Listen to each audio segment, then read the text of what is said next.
Will the Congress of the United States, with a disgraceful apathy for the waste of human life, continue to be occupied in party squabbles and personal altercation, while a bill now sleeps on the table of the House of Representatives, which will ensure security to the lives of thousands against the cupidity of mercenary men and their pitiful ambition?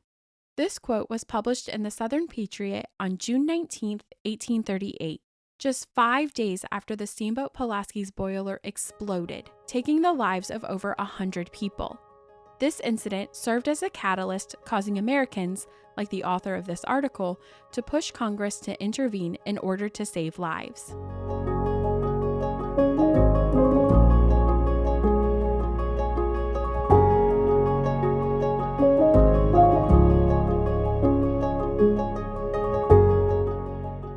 Hello. I'm Clarissa Sanders, and this is Clarissa Explains, a podcast that explores historical events and why they matter.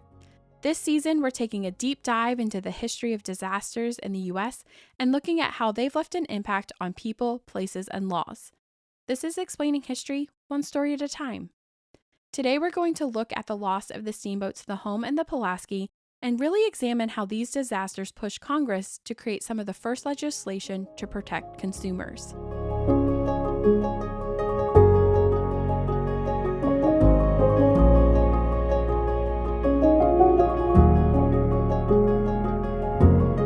The first successful steamboat was launched by John Fitch on the Delaware River on August 22, 1787.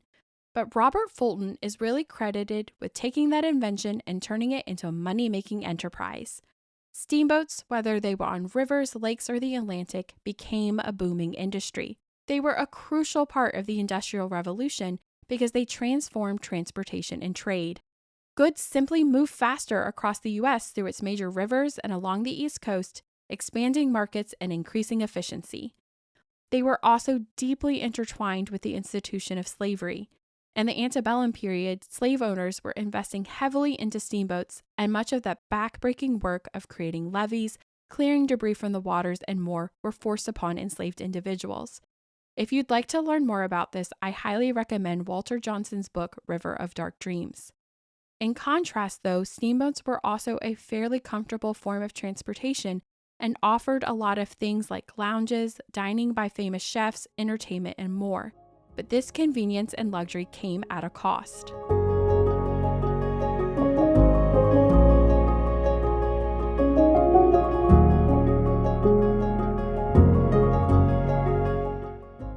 On Saturday, October 7th, 1837, the steamboat Home left port in New York around 4 p.m. headed for Charleston, South Carolina. There were about 90 passengers and 40 crew members on board, including its captain Charlton White, who we will definitely be talking about later. Built in 1836 and owned by James B. Allaire, this would be the boat's third and final voyage to Charleston. On leaving the wharf, cheerfulness appeared to fill the hearts and enliven the countenance of this floating community, recalled Benjamin Hussey, a passenger on board. 2 hours after leaving New York, the Home struck ground near Sandy Hook, New Jersey, where it remained for 4 hours until the tide finally dislodged it. Despite this incident, though, Captain White decided to continue the journey south to Charleston. The Home's journey remained pretty uneventful until Monday, October 9th, when the sea waters became rough. The unusual creaking of the timbers and the straining of the frail vessel so excited alarm amongst the passengers, recalled Hussey. It was soon discovered the boat was taking on water. Men and women worked together to bail the Home out to no avail. It continued to flood at a dangerous speed as the ocean continued to whip and stir around it. Eventually, the rising sea waters put out the boilers on board, rendering all of its machinery useless. With about 130 persons and a sinking boat, far out to sea, and a dark and tempestuous night, with no other dependence for reaching the shore than a few small and tattered sails, our condition might be considered truly awful, remarked Benjamin Hussey, who lost his wife in the incident. Slowly, the ship inched towards the shores of Cape Hatteras as the passengers fervently watched, hoping they would reach land before the ship sank. Hussey stated that passengers suggested that women and children be secured in the 2 small lifeboats on board, but were denied by the crew. As it became clear, though, that the home was not going to make it to the land, the crew secured a few passengers in the boats, none of which made it to shore. Finally, the home collapsed under the pressure of the sea, taking with it many of the people on board. Unknown to the crew and the passengers at the time, the home had crossed paths with the hurricane known as Racer's Storm, which had caused that tempestuous night that Benjamin Hussey had described. An estimated 90 lives were lost on board the home, leaving only about 40 survivors. On October 14th, 5 days after the home left New York, newspapers in Charleston began reporting that the ship was missing and questioning whether a search party should be formed. By October 16th, the news of the disaster had reached Charleston. When the home sank in 1837, it added to the uncertainty and growing concerns about safety among steamboat travelers in the U.S. A joint stock company was established in Savannah, Georgia, to create a steamboat that was faster and had more crew members to create safer conditions for its passengers. Its mission was to be a Southern-built steamboat for Southerners after the devastating loss of the home, which was stationed in New York. This boat was the Pulaski. Less than a year after the sinking of the home, though, the Addison County Democrat reported on July 3, 1838, with the recollection of the loss of the home fresh in our minds, we are called to record another awful catastrophe of a similar nature, loss of the steamboat Pulaski. The Pulaski left Baltimore, Maryland, under the direction of Captain Dubois on Thursday, June 14, 1838. There were about 160 passengers and 40 crew members on board. The serene trip took an instant turn for the worse, though, at 11 p.m. when the boiler exploded, wreaking havoc on the boat and its occupants. The boat was quivering and careening over to one side, recalled Rebecca Lamar in a 1919 publication about the incident. Passengers, some of whom were dressed in their nightgowns due to the lateness of the hour, clamored to get to the upper deck. One of the lifeboats began taking on water as soon as it was lowered. While they were making a fruitless attempt to bail the small boat, the Pulaski went down with a dreadful crash in about 45 minutes after the explosion, recalled the boat's first mate. Rebecca Lamar, one of the boat's survivors, said that it took 40 minutes for the water to reach the promenade deck, and then the boat split into two. For the passengers that survived the initial sinking of the Pulaski, the dangers didn't end there. Mr. Hibbard, the Pulaski's first mate, had 2 other small boats lowered before the Pulaski was lost to sea. Mr. Hibbard and those 2 boats stayed at the wreck site until daybreak, saving as many passengers from the water as they could. Then, after paddling for 13 hours, the other boat survivors urged Mr. Hibbard to make the risky decision to attempt a landing on the beach instead of waiting to find an inlet, which would have been a safer choice. This decision proved fatal for some of the people on board. On June 22nd, the Daily National Intelligencer shared an article that, quote, Mr. Bird of Bryan County, Georgia, a young man unknown, Jenny, a colored woman, and Priscilla, a colored woman stewardess, were all lost due to drowning as the lifeboats attempted to reach land. Other passengers tried to save themselves by securing a piece of debris from the ship or furniture, hoping to be saved. On June 25th, the Baltimore Sun shared a story of passengers who survived on debris after the explosion. Buckle up for this story. The article read, Major Heath and 21 others were rescued from a portion of the wreck of the Pulaski after having been upon it for 4 days and 4 nights without food or water. The suffering became so intense as to produce a proposition to sacrifice one of the party by lot for the sustenance and support of the rest, but was abandoned at Mr. H's firm and determined opposition. So someone in the party recommended cannibalism in order to survive this horrible, horrible disaster. Of the 200 people thought to be on board the Pulaski, an estimated 128 lives were lost.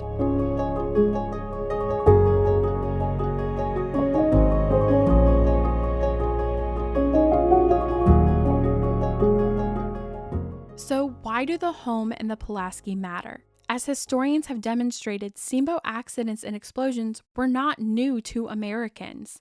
Since the Washington became the first steamboat to explode in June 1816, passenger accounts, obituaries, public meetings, and other articles, some of which I've quoted so far, filled American newspapers.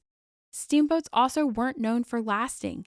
The average lifespan of a steamboat was about 5 years due to poor construction, obstructions in the waters they traveled, and of course, boiler explosions. The home and the Pulaski matter, though, because they were uniquely positioned to inspire change and to push congressional action in the interest of public safety. The devastating loss of the home is what led to the creation of the Pulaski in the first place. As historian Cynthia Kierner shares in her book, Inventing Disaster, The Culture of Calamity from Jamestown Colony to Johnstown Flood, shows the Pulaski was built by Southerners for Southerners after they became weary of steam travel after the loss of the home, which was based in New York. She also points out that the Pulaski's explosion was particularly jarring because it was a low-pressure steam boiler compared to the high-pressure boilers needed to navigate rivers and lakes. It was supposed to be safer. The Pulaski was also the third of 3 major steamboat accidents that happened in pretty quick succession in 1838, and this caused it to be a breaking point that pushed public opinion and forced Congress to act. In his annual message in December 1833, President Andrew Jackson asked Congress for legislation to address the increase of steamboat accidents and explosions. He said, "The many distressing accidents which have of late occurred in that portion of our navigation carried on by the use of steam power deserve the immediate and unremitting attention of the constituted authorities of the country." He went on to say that despite scientific improvements, steamboat explosions were happening with increased frequency. Jackson blamed this on the, quote, criminal negligence of those who operated and cared for vessels. His proposed solution? That these evils may be greatly lessened, if not substantially removed, by the means of precautionary and penal legislation seems to be highly probable. Andrew Jackson, the president and leader of the Jacksonian Democrats, requested precautionary and penal legislation to address the corporate negligence of steamboat companies. This is kind of a big deal because Andrew Jackson and other Democrats largely favored laissez-faire economics, and many believed that government regulation was a threat to the free market. In order to kind of meld the need to protect American lives and to regulate private business, though, Jackson suggested that individuals be held liable for the negligence instead of targeting boilers or ships specifically. But I still think it's pretty telling about how concerned the public was for Jackson to speak out. During his presidency, Jackson also charged the Secretary of the Treasury, Samuel D. Ingham, to investigate why steamboats were exploding with increased frequency after the Helen McGregor in Memphis exploded.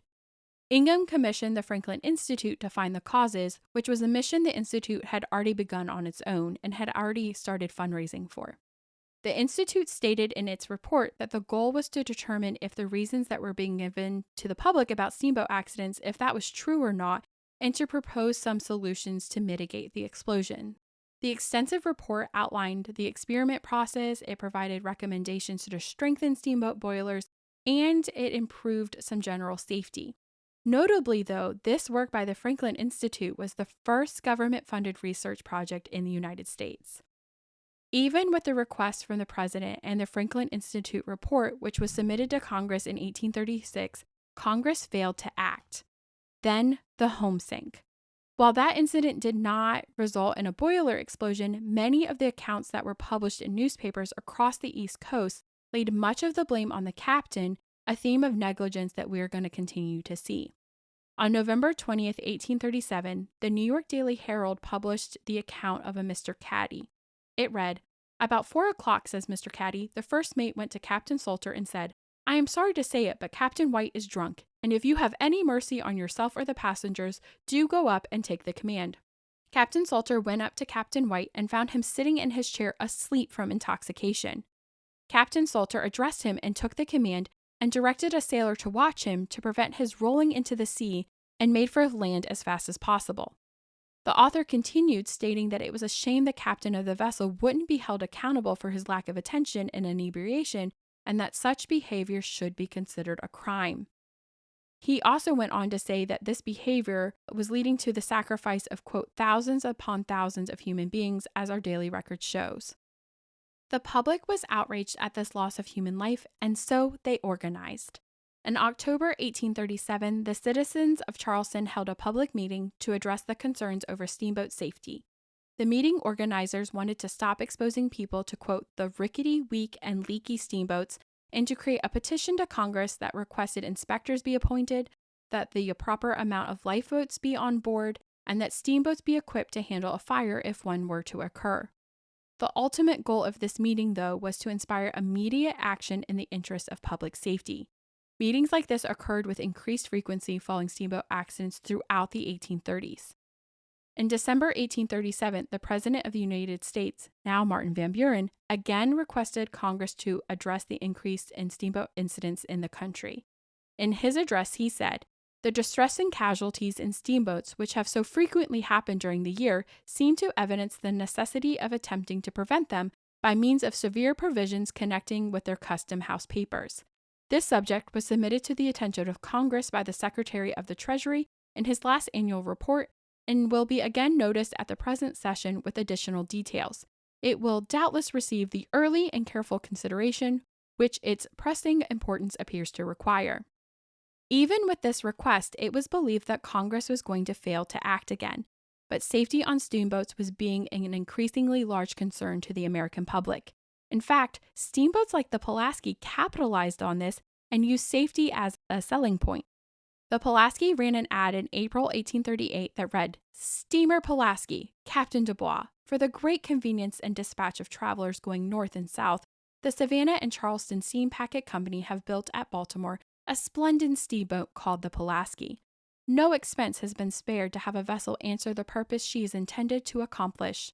Her engine is of 225 horsepower and considered one of the best ever made in this country. Her boilers are of the best copper and of great strength. She has ample accommodations and everything that is required for the comfort of passengers. Her qualities as a sea vessel for ease, safety, and speed are believed to be equal to any steamer that ever floated on the American waters." In another advertisement, the company added that the commanders and engineers were men of skill and long practical experience. These advertisements touch on some of the topics mentioned in the Franklin Institute report, especially the need for strong boilers and for safety. Despite these assurances, the Pulaski exploded just a few weeks after it launched. Passengers on board the boat blamed the crew for the incident. In June, the Baltimore Sun said, "The surviving passengers, Major H represents, unanimously charged the chief engineer with having caused the dreadful calamity. He is reported to have declared previous to leaving Savannah that it should be the shortest trip ever made between that port and Norfolk." So these passengers are saying that the engineer was trying to race the ship. And this is an idea of trying to push it past its boundaries to get to the next destination as fast as humanly possible. And this is leading to negligence or improper use of the ship, something that they're accusing him of. The loss of the Pulaski was a breaking point. This explosion marked the third of three major steamboat explosions that occurred between March and June 1838. In just 4 months, over 300 lives were lost due to the steamboat's explosions. The Moselle was lost in March, the Onoroka was lost in April, and finally the Pulaski in June. Just days before the Pulaski's explosion, a bill was proposed in the U.S. House of Representatives to regulate steamboats, and the loss of the Pulaski forced Congress to finally act on that proposal. On July 7, 1838, Congress passed, quote, "an act to provide for the better security of the lives of passengers on board of vessels propelled in whole or in part by steam," end quote. That must be one of the longest titles I've ever read. In fact, I will be calling it the Steamboat Act of 1838, just to keep it simple. This is the first time the federal government regulated private industry, especially in the interest of public safety. It required steamboats to be licensed and to have their hulls and boilers routinely inspected. In order to do this, though, federal inspectors had to be established. These new positions were selected by federal district courts in select areas near major ports. New safety regulations were established, which required steamboats to have certain safety equipment on board, including longboats or yaws, which their amount was determined by the tonnage of the boat, hoses, signal lights, and other equipment. It also required owners to employ a, quote, "competent number of experienced and skillful engineers." If they failed to do so, owners and masters could be held responsible for all of the damages to property owned by passengers if the boiler exploded or if another mechanical failure happened. What I found even more interesting is that in Section 12 of the Act, it said that captains, engineers, and others could face manslaughter charges if it was determined that their negligence, a word we keep saying, was deemed at fault, resulting in the loss of lives of others. The punishment for this could be up to 10 years of hard labor. I will admit, though, that the Steamboat Act of 1838 wasn't perfect. It failed to list qualifications for the inspectors it had established, and it didn't really provide criteria for what the boat should be measured up to. While it was far from perfect, the Steamboat Act of 1838 did set a legal precedent for the federal government to regulate private corporations in the interest of public safety. The inspectors established by the 1838 Act were ineffective due to the limitations of the law, but they paved the way for other federal inspectors and agencies. In 1852, the Steamboat Act received a much-needed overhaul.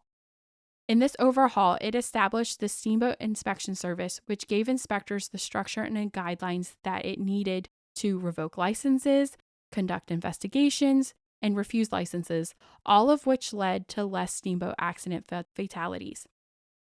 This set the precedent for federally established agencies charged with inspecting private industries for public safety.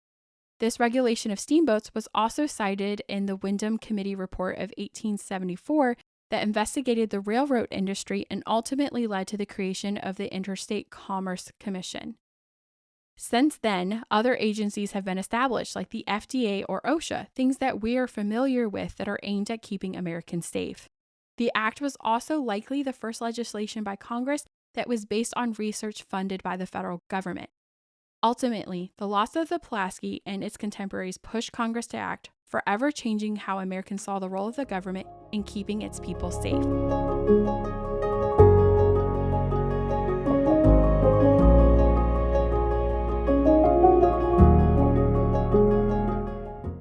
Thank you for listening to the first episode of Clarissa Explains.